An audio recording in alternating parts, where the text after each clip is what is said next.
Bonjour, dans cette vidéo, on va voir comment créer un scénario à branche, c'est-à-dire un scénario avec des conditions.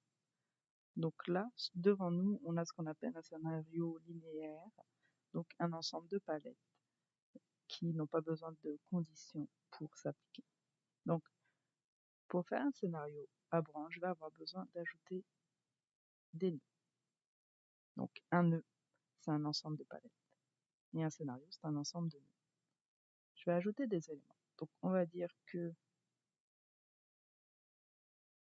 dans la palette 2, notre patient va décompenser, va pas aller bien.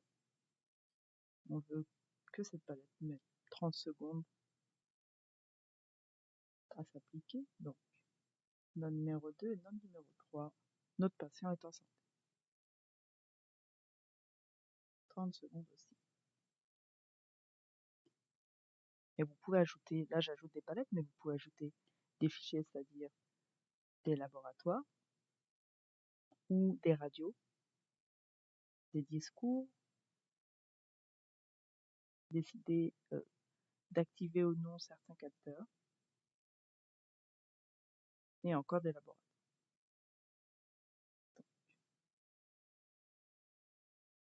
Donc je retourne dans mon node numéro 1. Je vais ajouter en fait ce qui s'appelle des voies, et ce qui va nous permettre d'appliquer certaines conditions. Donc, je veux par exemple que mon étudiant se lave les mains, ajouter, se présente, ajouter. Je veux aussi ajouter une électrothérapie, donc défibrillation à 200 joules. Ça j'ajoute. Comme vous pouvez voir, c'est d'une couleur différente. En fait, c'est les capteurs de UNID qui vont aller cocher des cases par eux. Je veux que si ces trois conditions-là sont remplies, je vais aller dans le node numéro 3. Je vais ajouter d'autres conditions. Par exemple, se lave pas les mains. Ajouter, ne se présente pas. Ajouter. Et je peux décider à partir de là de soit terminer le scénario ou d'aller dans le node numéro 2. On se rappelle que le node numéro 2, c'est le node où le patient décompense. Donc, bien. Donc là, j'ai mon nœud avec deux voies. Et dans ces deux voies, il y a plusieurs conditions. Je peux aussi décider que si au bout de 2 minutes, il ne se passe rien dans ce nœud-là, donc si aucune condition est cochée, d'aller dans le node numéro 2 ou le node numéro 3 ou terminer le scénario. Donc voilà. Donc on va tester. Donc là, mon étudiant s'est lavé les mains, s'est présenté. Il manque la défibrillation. Et la défibrillation, ce qui va être important, c'est qu'elle se fasse sur un rythme qui est défibrillable. Donc là, mon rythme est sinusal. Si je défibrille, je vais avoir un message qui va me dire que j'ai choqué un rythme qui n'était pas choquable. Donc pour l'exemple, je vais maintenant, mais vous pouvez décider de faire décompenser le patient. Donc, non. Ce que je vais faire, c'est que je vais aller pour l'exemple, modifier le rythme cardiaque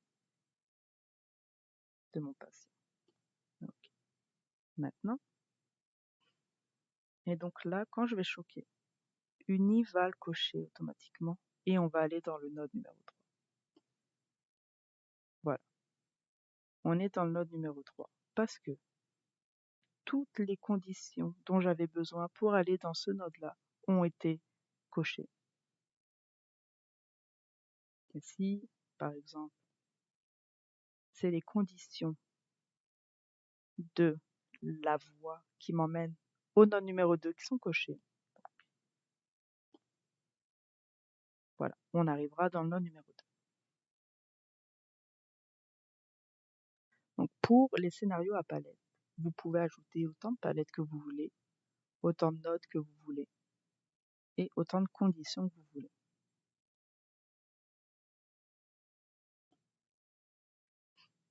Vous avez ce qu'on appelle les réponses automatiques. Donc, elles sont déjà préenregistrées par Uni, mais vous pouvez décider de créer les vôtres. Donc, vous pouvez décider que, selon vous, ça sera un choc à 360 jours, ou au lieu de 3 chocs, 2 chocs, qui vous fera passer au scénario suivant.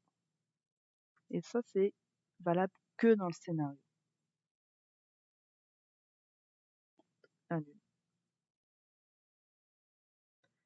Voilà, c'est comme ça qu'on fait des scénarios à branches.